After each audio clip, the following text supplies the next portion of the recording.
आप सबको मेरा प्यार भरा नमस्ते। हम पढ़ रहे थे अलंकार। सर्वप्रथम हमने पढ़ा शब्दालंकार। शब्दालंकार के प्रकारों में अनुप्रास, यमक और श्लेष पढ़ने के पश्चात आज हम पढ़ने जा रहे हैं अर्थालंकार, जहाँ अर्थ के कारण काव्य में सौंदर्य एवं चमत्कार उत्पन्न होता है, उसे अर्थालंकार कहते हैं। अर्थालंकार के भेद पढ़ेंगे। उपमा, रूपक, उत्प्रेक्षा, मानविक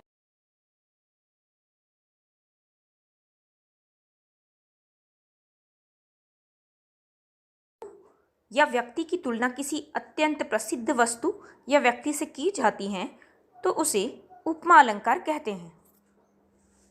उपमा अलंकार के अंग। उपमा अलंकार के 4 अंग होते हैं: उपमेय, उपमान, साधारण धर्म, वाचक शब्द।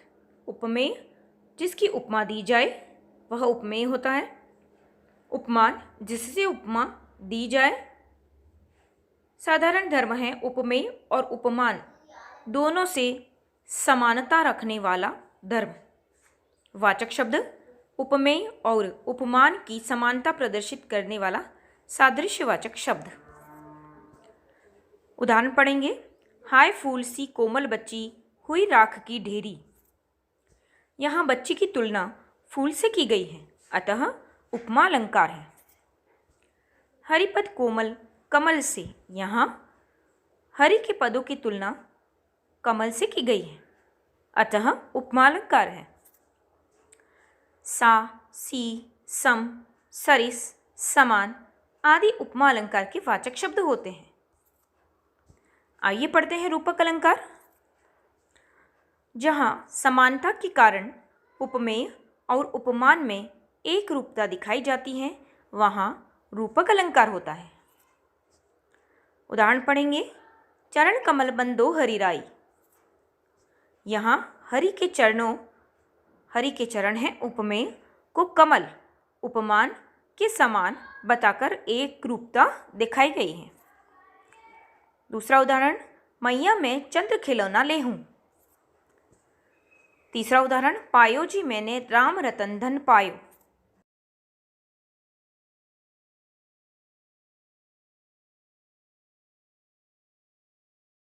कल्पना की जाए वहाँ उत्प्रेक्षा अलंकार होता है। उत्प्रेक्षा अलंकार में मनु, मानो, जनु, जानो आदि शब्दों का प्रयोग किया जाता है। उदाहरण पढ़ेंगे।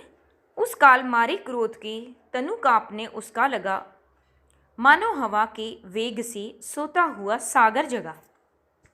यहाँ क्रोध के कारण तन का कांपना ऐसा प्रतीत हो रहा था मानो हवा के वेग से सोता हुआ सागर जाग उठा हो। दूसरा उदाहरण पढ़ेंगे। कहती हुई यूं उत्तरा के नेत्र जल से भर गए, हिम के कणों से मानो हो गए पंकज नए।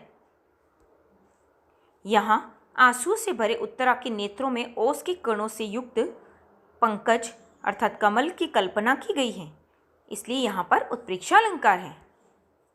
आइए पढ़ते हैं मानवीकरण अलंकार।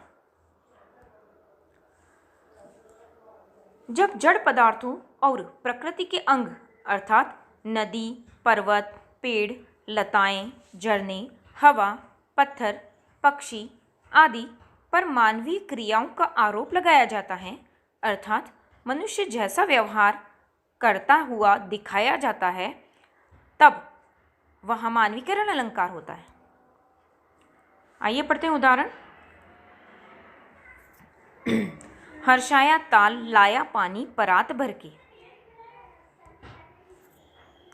यहाँ मेहमान के आने पर तालाब द्वारा खुश होकर पानी लाने का कार्य करते हुए दिखाया गया है, अतः यहाँ मानवीकरण अलंकार है।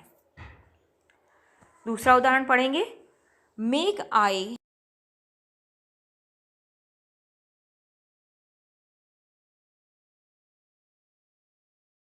बताया गया है। आइए पढ़ते हैं अतिशयोक्ति अलंकार। जहाँ किसी वस्तु, पदार्थ अथवा कथन का बहुत बढ़ा चढ़ाकर वर्णन किया जाए, वहाँ अतिशयोक्ति अलंकार होता है। उदाहरण पढ़ेंगे। देख लो साकेत नगरी है यही, स्वर्ग से मिलने गगन को जा रही है। यहाँ साकेत नगरी की ऊंचाई का वर्णन बढ़ा चढ़ाकर किया गया है, अतः यहाँ अतिशयोक्ति अलंकार है। दूसरा उदाहरण पढ़ेंगे। देखकर रूप सलोना चाँद भी शर्मा गया। यहाँ नायिका के रूप का बढ़ा चढ़ाकर वर्णन किया गया है, अतः यहाँ पर अतिशयोक्ति अलंकार। आज के लिए इतना ही। अगली कक्षा में फिर से मिलेंगे। तब तक के लिए धन्यवाद।